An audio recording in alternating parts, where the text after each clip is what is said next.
Heureuse de vous retrouver pour cette édition du 20h sur la télévision togolaise. Madame, Monsieur, bonsoir et voici les titres de ce journal. L'État togolais fait son entrée officielle dans le capital de la compagnie Askai. À plus de 14%, le Togo soutient ainsi la compagnie aérienne avec 7 milliards de francs CFA. Les détails à suivre dans ce journal. Sur nos routes, la sécurité des usagers des engins à 2 roues est renforcée. Le port du casque est de mise. Une obligation qui fait grimper le prix du casque sur le marché. Le constat dans ce journal. Et puis un podium purement masculin pour une mode 100% masculine. C'est la Lomé Men's Fashion Week. Pour sa 3e édition, l'initiative a encore tenu toutes ses promesses pour le bonheur des mordus de la mode.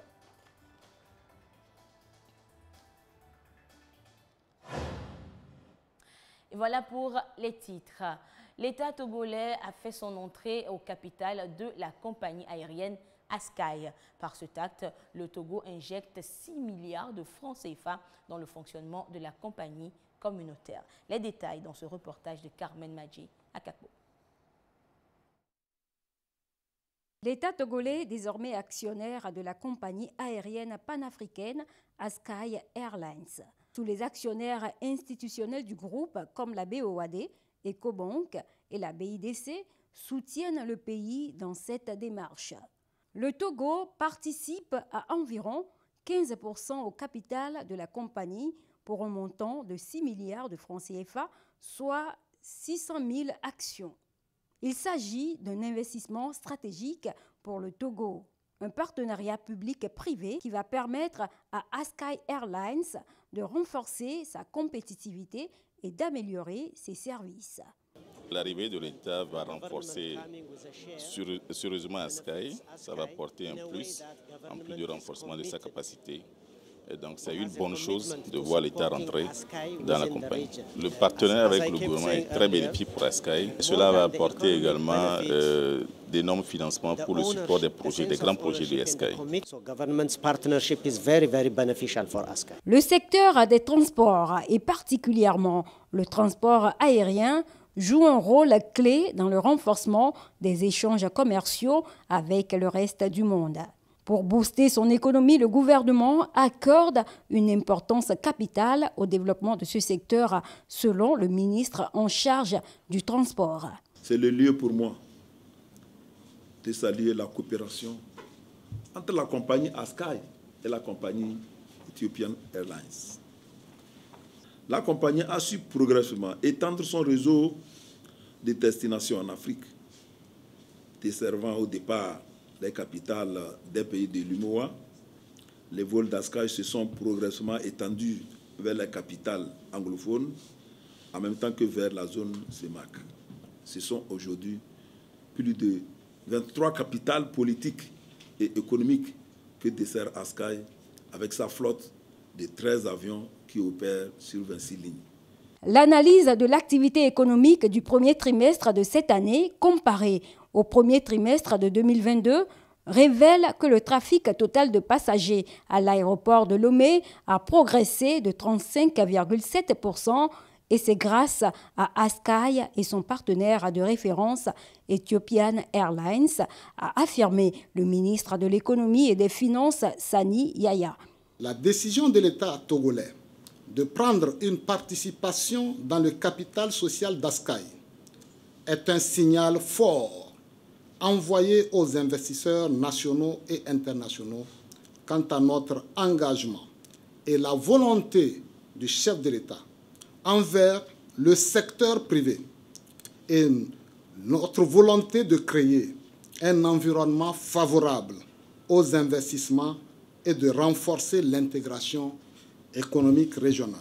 Je salue avec admiration la vision audacieuse du président de la République, son Excellence M. Faure Essodouna Gnassingbé, de faire du Togo un hub logistique régional destiné à être la principale porte d'entrée en Afrique de l'Ouest. La mission d'Askai s'inscrit parfaitement dans cette vision. Nous voulons donc consolider ce partenariat de référence ensemble pour redynamiser encore plus et donner encore plus de rayonnement aux activités de ASCAI.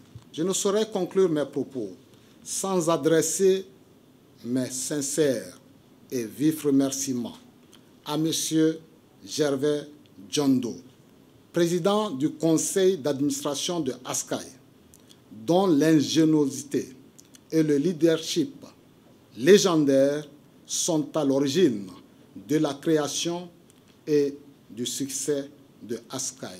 L'héritage de Kofi Djondo continue de s'épanouir au sein d'ASCAI qui incarne sa vision de l'excellence, de la qualité de service et du renforcement des échanges continentaux. Actualité éducative, oui, c'est la période des grandes vacances. Les apprenants sont en pause, mais non, le gouvernement togolais, lui, ne se repose pas et s'emploie toujours à faire de l'école togolaise une référence dans la sous-région grâce aux nombreuses actions menées et mises en place. Et ce soir, Ulrich Amiga nous fait le point des réformes engagées à l'école primaire togolaise. Regardez. De 95% en 1990, le taux de scolarisation en 2007 au préscolaire et au primaire au Togo est passé à 73%. Une chute considérable dans les années 2000 qui n'est pas passée inaperçue. Des initiatives se sont alors multipliées conformément à la politique d'une éducation de qualité pour tous, portée par le pouvoir public. À l'initiative du président de la République, Fabrice Zinania Singbe en 2008, les frais de scolarité au préscolaire et au primaire sont rendus gratuits, permettant à 2 millions d'enfants de retrouver les chemins de l'école au cours de cette année scolaire. Les effectifs se sont accrus à travers le territoire au fil du temps.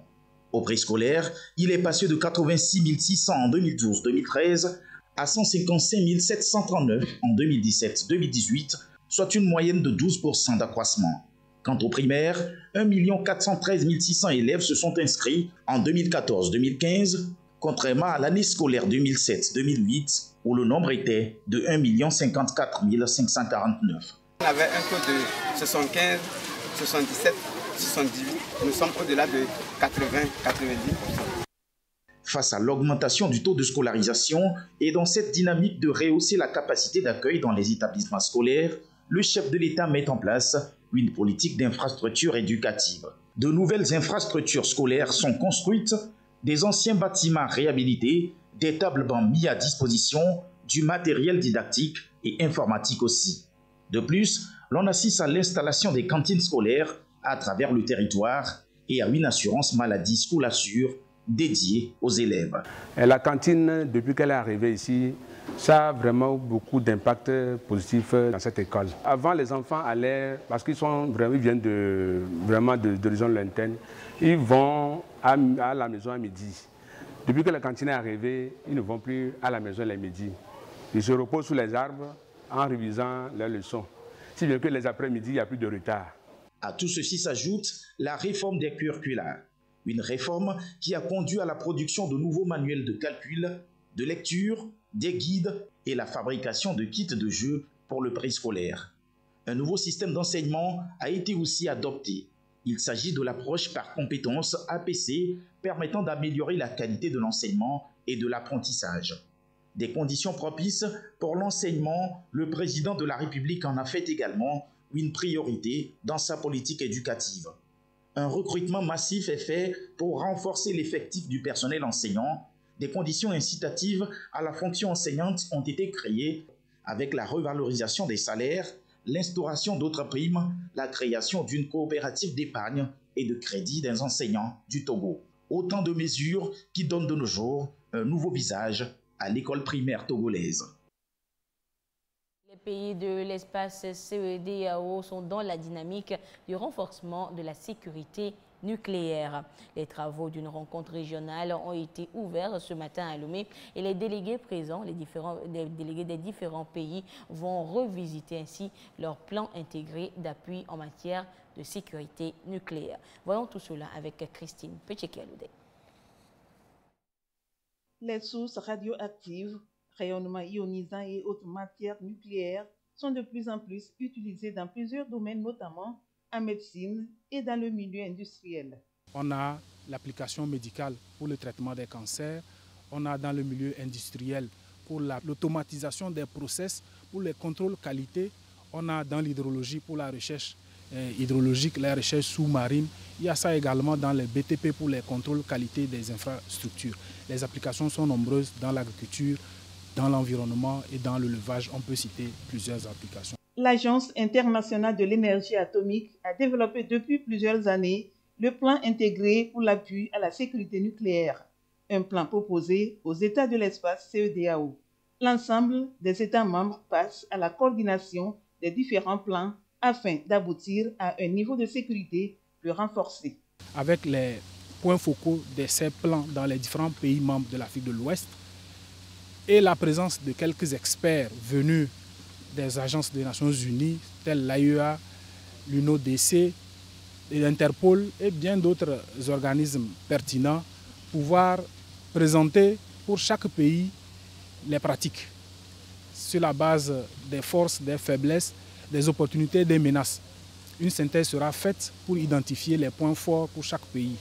Et à l'issue, les experts vont apporter leur contribution pour donner des directives à tous les pays présents afin que nous puissions avoir un plan peut-être harmonisé ou en fait une stratégie commune. Nous croyons que la coopération internationale est très importante et essentielle et donc c'est d'une importance primordiale de coopérer avec l'AIEA et avec d'autres organisations nationales et internationales et toutes les parties prenantes concernées pour améliorer la sécurité nucléaire au niveau national, régional et international. Le Togo a élaboré son plan intégré de soutien à la sécurité nucléaire depuis 2014 et révisé en 2020. Le plan est non contraignant. Il cible les actions nécessaires pour garantir l'efficacité des régimes nationaux de sécurité nucléaire. 90 jours d'activisme des jeunes pour la paix et le développement durable. C'est une initiative du collectif Zéro Indigent qui veut ainsi former ses jeunes membres pour leur meilleure implication donc dans la recherche de solutions durables aux différents défis sécuritaires et socio-économiques au sein de leurs différentes communautés. Les précisions dans ce reportage de Karine Olalo. 1500 jeunes de 27 communes à l'école de la paix. C'est pour une meilleure implication de la jeunesse dans la recherche de solutions durables aux différents enjeux sécuritaires et socio-économiques au sein des communes. Le collectif Zéro Indigent lance dans ce sens la deuxième édition du projet 90 jours d'activisme des jeunes pour la paix et le développement durable. Nous aurons 5 thématiques. Nous allons outiller les jeunes dans tous ces domaines et maintenant les envoyer vers leur mère pour ensemble décider des projets à mener. C'est vrai, nous avons des projets que nous allons proposer, mais avec les mères, ils vont se mettre d'accord sur un projet qu'ils vont mener pendant les 90 jours. Et après les 90 jours, nous aurons à faire un bilan. Et après le bilan, nous allons mettre des groupes thématiques qui vont réfléchir par rapport aux actions plus durables qu'aujourd'hui. Pour le collectif Zéro Indigent, la paix et la sécurité sont deux facteurs favorables à l'emploi des jeunes. Suite à la conférence parlementaire organisée il y a 6 mois, où le chef de l'État faisait un appel, pour nous, nous l'avons pris comme un appel quand il disait face à l'adversité, nous devons rester ambitieux et poursuivre les actions engagées en faveur de la jeunesse qui est en quête de l'emploi. Tant que les gens auront faim, tant qu'il y aura inégalité, et tant que la jeunesse n'aura pas d'emploi, il y aura toujours violence. Nous nous sommes dit qu'il faut se baser sur ces côtés-là afin de venir à la paix et rendre tout le monde, précisément la jeunesse, autonome. Les 90 jours d'action des jeunes pour la promotion de la paix et la réduction de l'extrême pauvreté, débuté le 7 août, prendra fin le 5 novembre 2023. Le projet couvre plusieurs localités du Togo. Hors du Togo, Amnesty International vient de rendre publique une information accablante pour l'Arabie Saoudite. Des dizaines de migrants, dont pour la plupart des Éthiopiens, ont été massacrés à la frontière entre l'Arabie Saoudite et le Yémen. Attention, certaines images peuvent choquer. Ce sont des images rarissimes. Tournées en cachette par les migrants eux-mêmes, elles illustrent le calvaire qu'ils subissent lorsqu'ils tentent de rejoindre l'Arabie Saoudite depuis le Yémen en guerre voisin. Ici, un homme blessé aux jambes et dans le bas du dos. Un peu plus loin, une femme dont le bras est en mauvais état. Elias, lui, a perdu sa jambe, la faute à une arme explosive. À l'extérieur de l'hôpital Al-Djoumouri, il y a aussi ce conteneur où sont entreposés au moins 4 corps sans vie. Ceux qui sont encore debout, eux, n'ont accès ni à des soins ni à des vivres. Ces vidéos ne montrent pourtant pas le pire, car selon Human Rights Watch, qui a pu interviewer des dizaines de témoins, les gardes-frontières du royaume wahhabite se livrent à des massacres caractérisés. J'ai vu des gens être tués d'une manière que je n'avais jamais imaginée. J'ai vu 30 personnes être tuées sur place. Des gardes-frontières saoudiens accusés d'avoir éliminé entre mars 2022 et juin 2023 des centaines, voire des milliers de personnes qui tentaient d'entrer sur leur territoire. 90% sont des Éthiopiens. L'ONG en veut notamment pour preuve ces clichés satellites. Sur celui-ci, pris en février 2022, on peut distinguer 12 tombes. Sur cette seconde image datant de juin 2023, on en compte 72, c'est 6 fois plus. Des enterrements, le plus souvent menés à la hâte, comme ici en pleine montagne. On a découvert que des gardes-frontières saoudiens ont fait usage d'armes explosives. Ils ont électrocuté des gens de près, notamment des femmes et des enfants. Des meurtres de masse, systématiques, qui, selon Nadia Hardman, sont toujours en cours. Ce travail est important car pendant que l'Arabie Saoudite tente de jouer un rôle encore plus important sur la scène internationale, en essayant de se donner une meilleure image, notamment par le biais du sport, elle tire en même temps avec des armes explosives sur des civils non armés. En 2017, l'Arabie Saoudite a mis en place un vaste plan de saoudisation de sa population, allant de pair avec une vaste campagne d'expulsion. Human Rights Watch est catégorique, si l'ordre d'éliminer ces migrants émane du pouvoir à Riyad, il constituerait sans le moindre doute un crime contre l'humanité. Économie, les BRICS veulent s'ouvrir à de nouveaux membres. Les 5 pays économiquement puissants réfléchissent déjà à une expansion de ces membres. Regardez. À la veille du sommet des BRICS organisé en Afrique du Sud, les spéculations liées à la tournure que pourrait prendre l'événement vont bon train. Alors que la Chine et la Russie partagent un mécontentement commun vis-à-vis de l'Occident, les deux pays pourraient profiter du contexte actuel pour chercher à gagner du terrain politique et économique dans le monde en développement. Dans le paysage géopolitique actuel, où l'Occident cherche à isoler la Russie, il est devenu très important pour la Russie d'étendre ses liens avec les pays des BRICS, mais aussi avec leurs différentes régions. Ainsi, en raison des conditions actuelles, les BRICS sont devenus encore plus importants pour la Russie. Les dirigeants du bloc économique réunissant le Brésil, la Russie, l'Inde, la Chine et l'Afrique du Sud tiendront 3 jours de réunion à Johannesburg. Il existe en principe un accord sur l'expansion des BRICS. Je pense que la question de savoir si nous l'obtiendrons lors de ce sommet reste ouverte, car il est évident qu'en fonction des pays qui seront admis, d'autres questions se poseront sur les raisons pour lesquelles certains ont été admis et d'autres non. Je pense donc que ce que nous obtiendrons certainement, c'est un accord sur les critères d'expansion. Des nations allant de l'Argentine à l'Algérie en passant par l'Égypte, l'Iran, l'Indonésie et les Émirats arabes unis ont officiellement posé leur candidature aux côtés des Saoudiens et certains d'entre eux pourraient devenir de nouveaux membres. La plus grande réussite des BRICS a été jusqu'à présent l'institutionnalisation de la nouvelle banque de développement des BRICS qui a vraiment cherché un créneau en termes de financement d'infrastructures durables, de projets verts dans les différents pays. Mais ils ont aussi pour objectif d'ici 2026 d'accorder environ 30% des prêts en monnaie locale. sort of extending about 30% of the loans that they extend being in local currencies. Le président russe Vladimir Poutine se présentera par liaison vidéo, contraint par un mandat d'arrêt de la Cour pénale internationale qui a compliqué son voyage en Afrique du Sud. Direction à présent San Francisco aux États-Unis pour vous faire découvrir un phénomène futuriste. Là-bas, vous allez le voir, les taxis roulent sans chauffeur. Par quelle magie? Regardez. Non, vous n'êtes pas dans une voiture hantée conduite par un mystérieux fantôme. Vous voici à l'arrière d'un taxi autonome, comme il y en a un peu partout à San Francisco. Ça marche exactement comme une application classique, comme si on commandait un taxi. Ok, elle est là. Et on peut rentrer. À l'intérieur, pas besoin de saluer le chauffeur, seule interaction possible, cette petite tablette. Elle permet de visualiser son trajet ou de mettre un peu d'ambiance dans l'habitacle. On peut mettre un peu de musique, on peut choisir. Allez, hop, des années 80. San Francisco, la ville des nouvelles technologies, est connue pour ses rues en pente parfois étroites et sinueuses. Mais notre taxi négocie les nombreux virages à la perfection.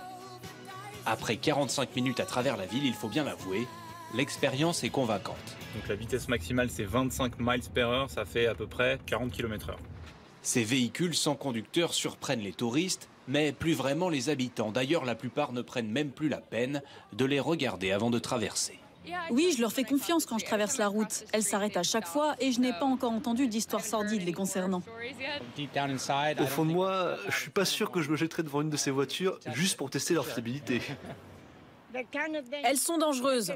Elles peuvent s'arrêter à tout moment parce qu'elles ne pensent pas comme nous. Aux grandes dames de certains, San Francisco est devenu un laboratoire à ciel ouvert. Google, General Motors, Mercedes, 7 marques différentes y testent leurs engins. Plus de 600 véhicules autonomes circulent dans les rues de la ville et il leur arrive régulièrement de faire la une des journaux. À San Francisco, ces véhicules font grincer des dents. Des activistes anti-voitures autonomes commencent à s'organiser. Des petits malins s'amusent à immobiliser les véhicules au milieu de la circulation en bloquant les capteurs à l'aide de plots simplement déposés sur les capes. C'est marrant et tout le monde peut le faire. Des sabotages qui n'empêchent pas les industriels de vouloir poursuivre leurs expérimentations dans la ville. Ça, c'est le lidar. Ça balaye l'environnement avec des lasers dans toutes les directions. Sur le côté, vous avez un sonar, un radar. 5 lidars, 21 radars, 16 caméras. Quand on y pense, ça donne une bien meilleure perception que l'être humain. Et tout est centralisé dans l'ordinateur à l'intérieur du véhicule. Pour le moment, aucun accident grave n'a été enregistré dans la ville malgré les millions de kilomètres parcourus par ces voitures autonomes. À terme, elles devraient être beaucoup plus fiables que l'être humain et surtout beaucoup moins chères. Sans doute 20% de moins qu'un taxi classique, de quoi bouleverser le marché du transport urbain. Pour l'heure, au Togo, les motos ont bel et bien des chauffeurs et ils sont invités désormais à faire porter des casques à leurs passagers. Une décision du ministère de la Sécurité qui crée un véritable embouteillage au marché des casques. Vous allez le voir, la demande est forte et l'inflation est de rigueur, est de mise. Les prix des casques ont grimpé vertigineusement et vous allez le voir dans ce reportage, le constat avec Norbert Agbedanou et Ulrich Amega. Delali, une résidente de Lomé, vient tout juste d'acquérir son tout nouveau casque. À l'instar d'elle, de nombreux individus s'engagent aujourd'hui à se procurer cet équipement indispensable. Cette démarche fait écho aux récentes directives du ministère de la Sécurité et de la Protection civile qui ont instauré l'obligation du port de casque pour les conducteurs et passagers des véhicules à 2 roues.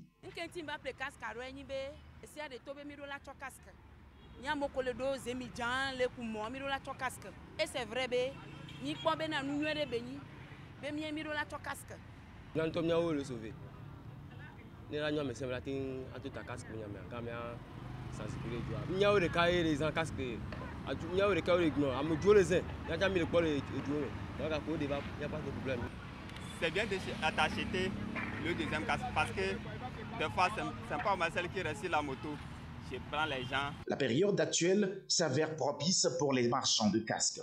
Les stocks s'écoulent abondamment face à une demande soutenue. à notre niveau, il y a vraiment un grand mouvement de vente de casques ici. Et les gens viennent vraiment acheter des casques. 2 personnes qui ont pas de casque, c'est pour la sécurité de la population.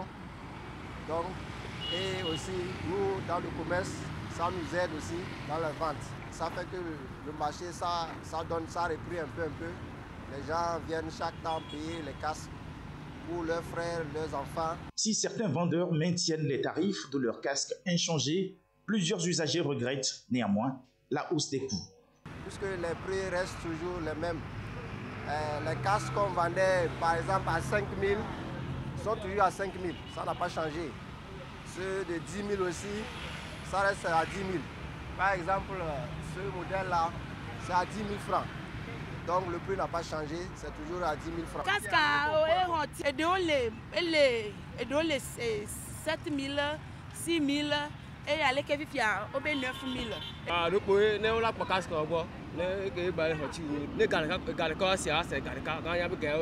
Le bilan sécuritaire du premier trimestre de l'année 2023 fait état de 282 pertes tragiques, la plupart étant liées à des accidents impliquant des motocyclettes. Depuis le 17 août dernier, la nouvelle réglementation rendant le port de casque obligatoire est en vigueur. Chaque usager est tenu de s'y conformer sous peine de se voir appliquer strictement les sanctions légales. Et nous poursuivons avec cette série de communiqués à présent. D'abord, celle de la CENI. Le vendredi 18 août 2023, le sieur Waré et Sorana de nationalité togolaise a comparu à l'audience de la 3e chambre correctionnelle du tribunal de grande instance de Lomé dans l'affaire qui l'oppose au ministère public et la commission électorale nationale indépendante CENI au sujet de ces inscriptions répétées sur les listes électorales lors du recensement électoral qui s'est déroulé sur toute l'étendue du territoire national entre le 29 avril et le 14 juin 2023.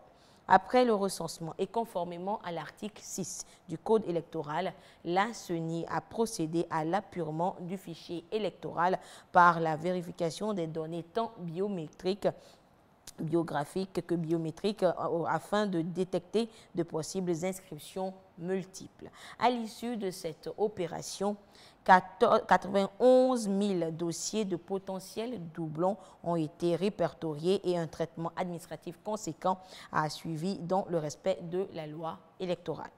C'est au cours du traitement administratif que le cas de Sieur Waré et Sorana a retenu l'attention de la plénière de la CENI. En effet, le sieur Waré et Sorana s'est fait inscrire sur plusieurs listes, 13 inscriptions avec des noms et prénoms différents, manifestement usurpés.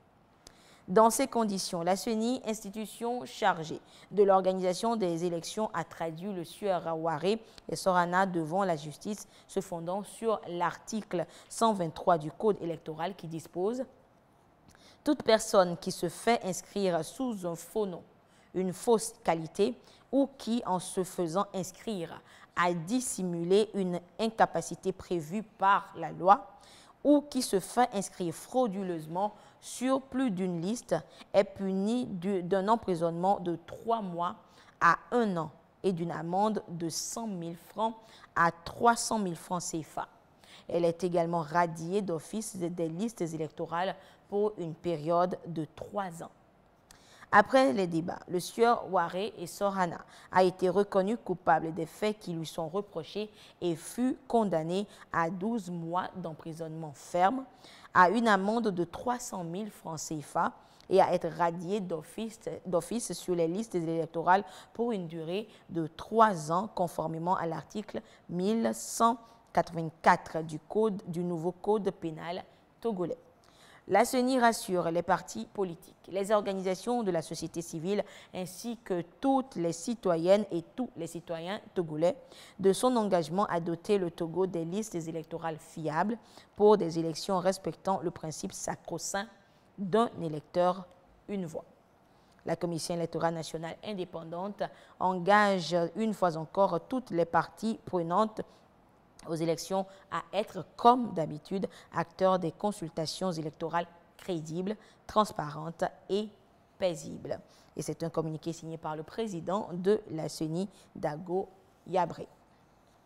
L'autre communiqué vient de la Haute Autorité de l'audiovisuel et de la communication qui dit ce qui suit. Il a été donné à la RAC de constater que depuis quelques semaines, certains organes de presse écrite, audiovisuelle et en ligne continuent d'ignorer les règles professionnelles, déontologiques et éthiques prescrites par les textes législatifs et réglementaires régissant l'exercice du métier de journaliste ou d'animateur d'émissions débat ou d'émissions interactives. De ce fait, les articles ou propos des journalistes, animateurs ou leurs invités comportent des affirmations gratuites ou mensongères, des déclarations sans preuve, souvent empreintes de mépris, injures ou dérision.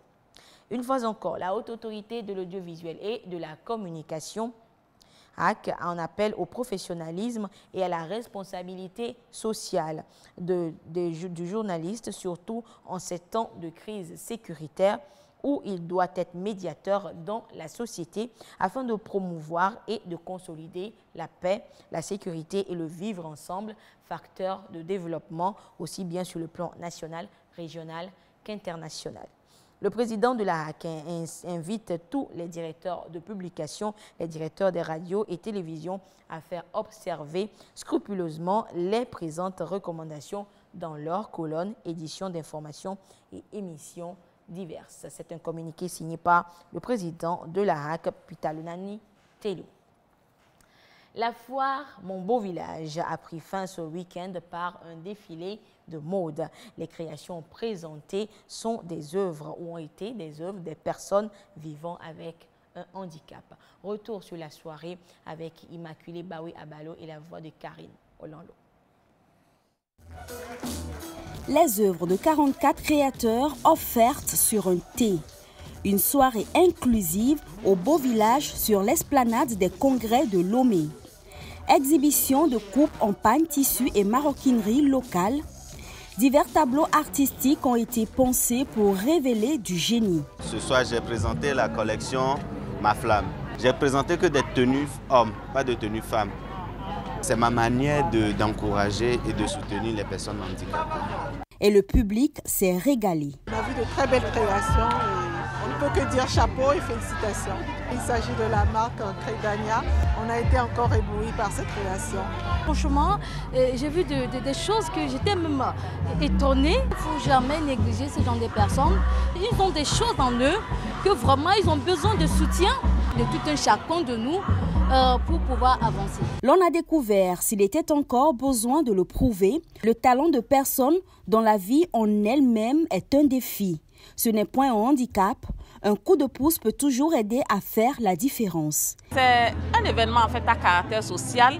Quand moi je les ai côtoyés pendant 2 ans, j'ai compris que le travail est à faire à tous les niveaux, aussi bien chez nous les personnes valides que chez les personnes en situation de handicap. Il fallait les voir, ils sont tenaces, même dans la pluie, ils étaient là. Voilà, c'est pour dire que l'événement leur tient beaucoup à cœur.